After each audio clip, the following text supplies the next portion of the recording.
Time now to go inside Kentucky politics, where we wrap up some big political news of the week, and particularly about what's been happening in Frankfort as state lawmakers came back to the Capitol for part 2 of the Kentucky General Assembly in regular session. And we're with Abby Piper and Jared Smith, and you know them because they're on during election night and all kinds of stuff. So let's talk about the bill that was signed by the governor just yesterday, Thursday, House Bill 1, that lowers the state income tax from 4% to 3.5%. Beshear says it comes at a good time, right?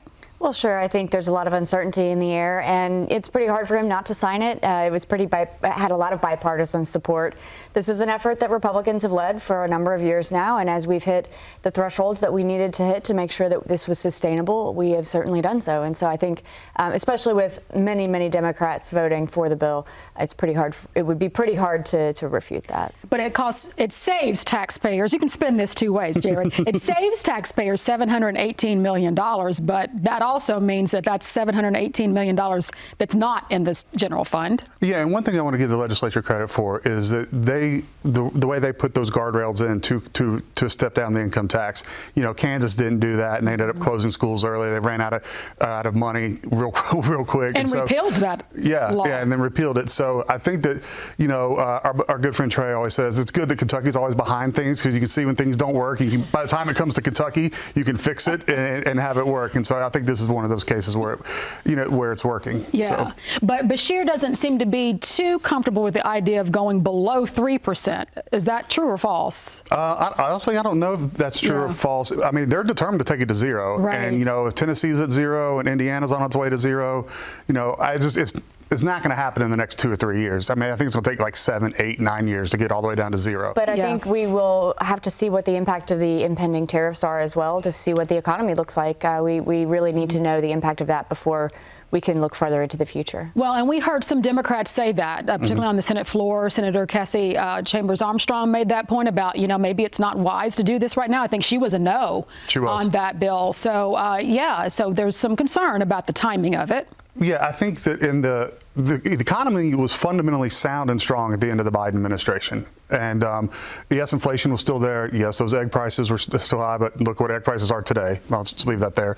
And you know, so it works in that economy, but now with tariffs and slashing federal spending, you know, what is the new economy going to look like? What's the next year going to look like? And that's why I think you'll see it stops lowering for a couple of years while they figure out what is the economy going to be 2 years from now. Right. And speaking of things that are happening on the federal level, there's lots happening, which we won't get into, that we've reported on all week.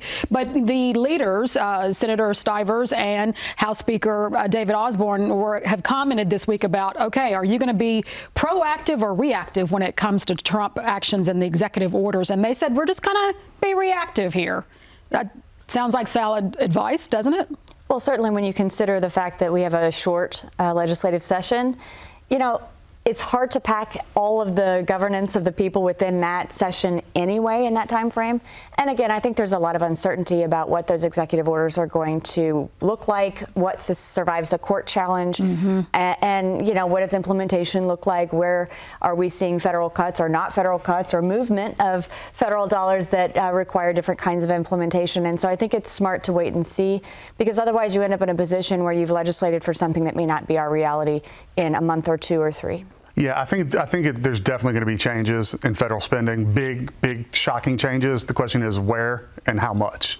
You know, you got to look at how public schools are funded. Title I, Title VI funding, you know, that's probably on the chopping block. So the E-rate's on the chopping block as well. And so you just really got to, you know, this is one of the good things about having a boring president. You know, you want somebody that I know what's going to happen next so I can prepare for it. So unfortunately, we don't have that right now. Yeah. And a lot of people are looking forward to an extension of the Trump-era tax cuts, right? So they're got paid for them somehow. Right, yeah, they're looking for that.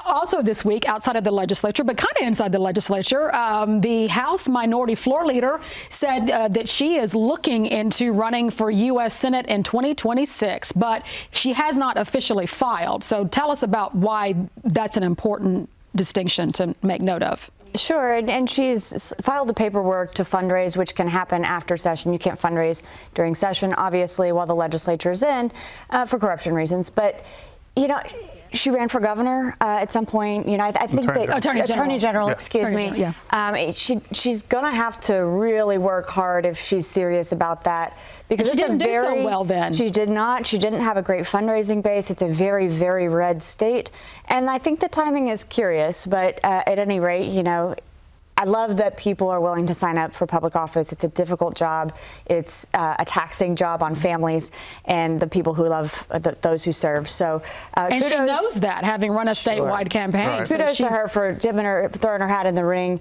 It's going to certainly be a fight for her. Yeah, your thoughts? So so she filed to raise money with the FEC. I don't think you can file for ballot access until after November anyway. So that's what she wait on. Then there's the flip side of the coin. McConnell has not officially said he's not running. Now, there's rampant speculation that he is not running. As you see, the Nate Morrises and the Daniel Camerons make appearances at places where they usually don't go, you know. So it's almost this shadow campaign, because nobody's going to come out and challenge him, even though he is losing popularity within the current Republican Party.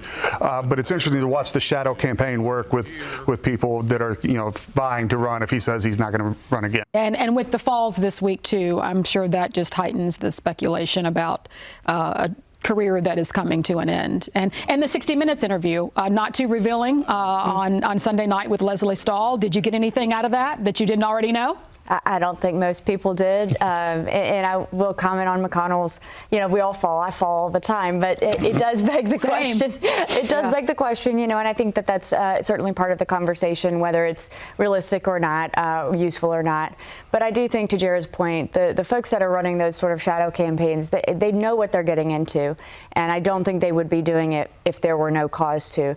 Especially with those races, you want to get in early. So if you're preparing and you're wanting to get, you know, certain allies in place, that this would be the time to begin doing that. And McConnell will have to announce his intention soon, right, so that others can get into the game. Any intel on that? Well, I mean, it's 25. He doesn't have to. He could try to set the table like Yarmouth and McGarvey. You know, I think Morgan got a heads up like 12 hours before, you know, or something like that. And so he could probably do the same thing, you know, but honestly, I think it's going to be a three-way primary. I'm just guessing: Daniel Cameron, Nate Morris, and maybe Andy Barr. And, you know, because Guthrie got that nice committee chairmanship. Right. So you heard it here, folks. It happened on the 7th of February. Thank you all. Appreciate it so much. Have a good weekend. Thanks.